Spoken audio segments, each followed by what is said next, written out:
ये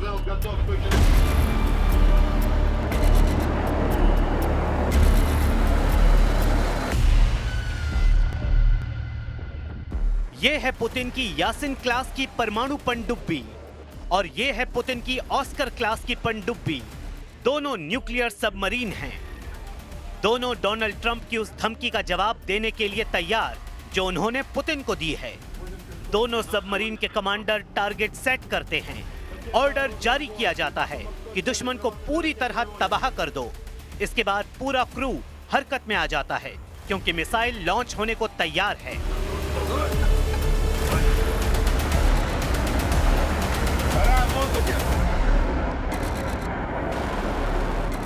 प्रशांत महासागर में अलास्का से बहुत करीब ये मिसाइल दागी गई। जाहिर है जवाब डोनाल्ड ट्रंप को दिया जा रहा है। वो इसलिए क्योंकि डोनाल्ड ट्रंप ने पुतिन को धमकाने वाली बहुत बड़ी बात कह दी है। अपने 9 महीने के कार्यकाल में ट्रंप ने वो गलती की है जिसने पुतिन का गुस्सा मिसाइल की रफ्तार से बुलंदी पर पहुंचा दिया है। दोनों तरफ अब परमाणु पनडुब्बी वाला खौफ मंडराने लगा है और फिलहाल इसकी सबसे बड़ी वजह डोनाल्ड ट्रंप बन चुके हैं। रूस से टक्कर को लेकर डोनाल्ड ट्रंप ने वो बात आधिकारिक तौर पर कह दी है जो 2 महीने पहले तक अमेरिका के सूत्रों के हवाले से कही जा रही थी। We were a little bit threatened by Russia recently, and I sent a submarine, nuclear submarine, the most lethal weapon ever made.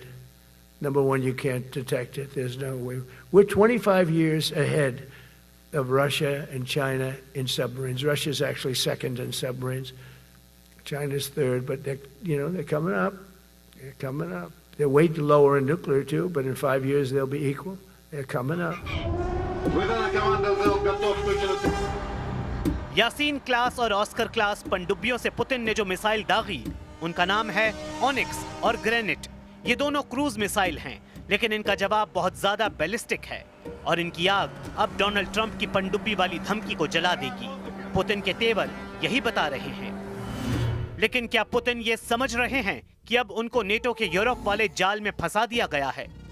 Ukraine के बाद पुतिन पोलैंड, रोमानिया, एस्टोनिया और डेनमार्क को लेकर आक्रामक हैं, लेकिन असली खेल तो डोनाल्ड ट्रंप खेल रहे हैं। उन्होंने फ्रांस, ब्रिटेन, इटली और जर्मनी के साथ व्हाइट हाउस में पुतिन के खिलाफ ऐसा प्लान बनाया है कि वो बड़े जाल में फंसे हुए नजर आ रहे हैं। पुतिन के खिलाफ बड़ा मोर्चा यूरोप का नेटो है, उनका पश्चिमी बॉर्डर है और उनके सामने बाल्टिक देशों के अलावा पोलैंड, रोमानिया और बाकी यूरोप का फ्रंट है।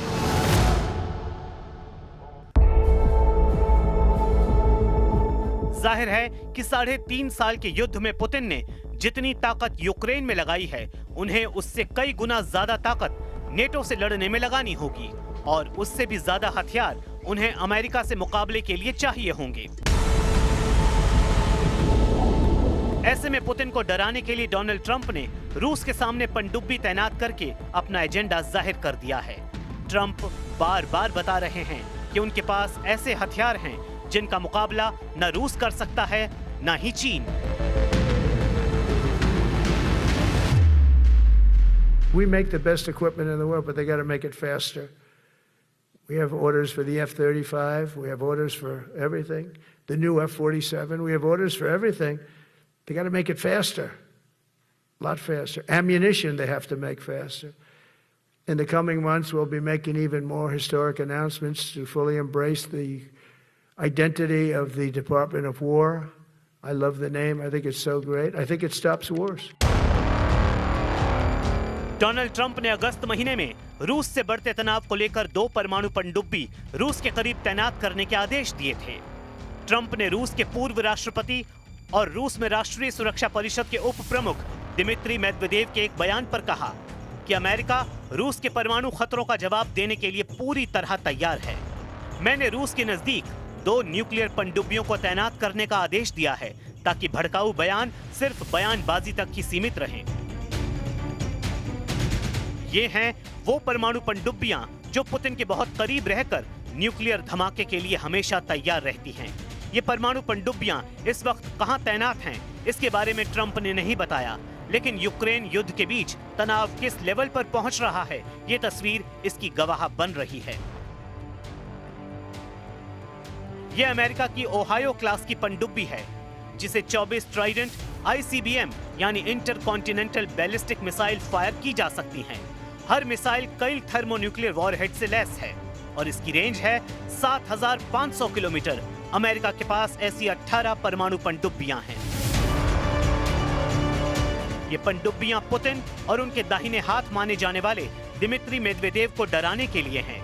मेदवेदेव रूस के राष्ट्रपति भी रह चुके हैं और अब रूस में राष्ट्रीय सुरक्षा परिषद के उप प्रमुख हैं। उन्होंने 31 जुलाई को कहा था कि ट्रंप को याद रखना चाहिए कि रूस के पास सोवियत दौर की परमाणु हमला करने वाली ताकत है। मेदवेदेव की इसी बात ने ट्रंप को आग बबूला कर दिया है। दरअसल पुतिन के खासम खास दिमित्री मेदवेदेव ने सोशल मीडिया पोस्ट पर कहा था, हम इजराइल या ईरान नहीं हैं। ट्रंप की तरफ से दिया गया हर नया अल्टीमेटम युद्ध की धमकी माना जाएगा। उन्होंने डोनाल्ड ट्रंप को याद दिलाते हुए कहा था कि रूस के पास सोवियत संघ के समय से परमाणु हमले डेड हैंड की क्षमता है। अब सवाल है कि पुतिन का डेड हैंड क्या है। सोवियत संघ के दौर में यानी 1980 के दशक में एक ऑटोमेटिक परमाणु रिटेलिएशन सिस्टम बनाया गया था। इसे ही डेड हैंड कहा जाता है। इसे पेरीमीटर सिस्टम भी कहते हैं। रूस की पूरी लीडरशिप के मारे जाने पर यह सिस्टम अपने आप परमाणु हथियार लॉन्च कर सकता है।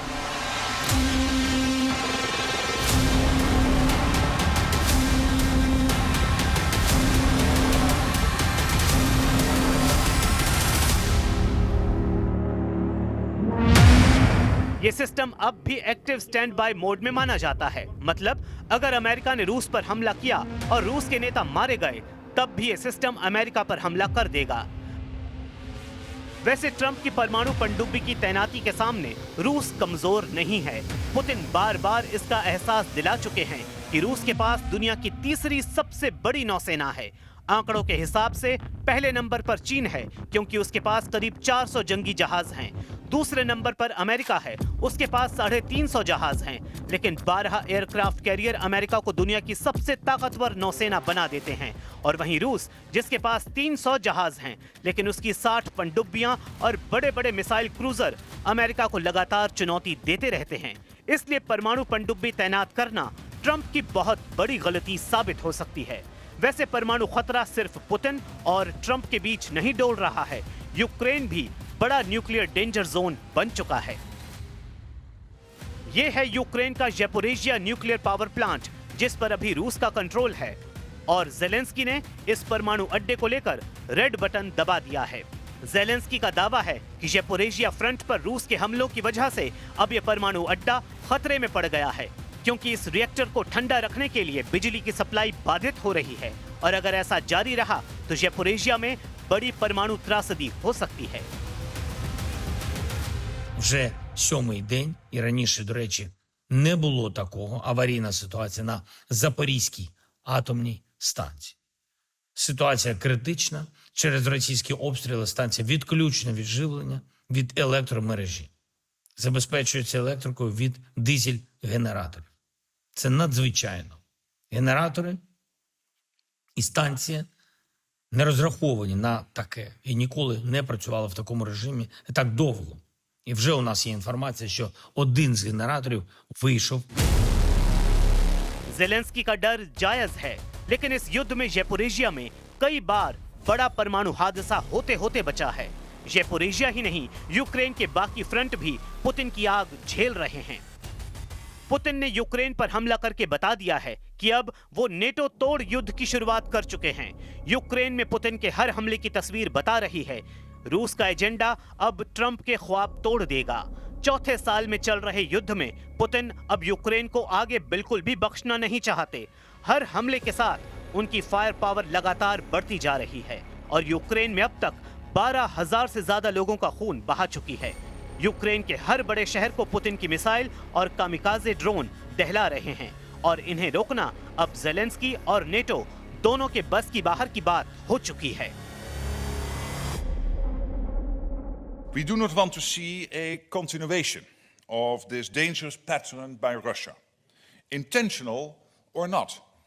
But we stand ready and willing to continue to defend every inch of Allied territory.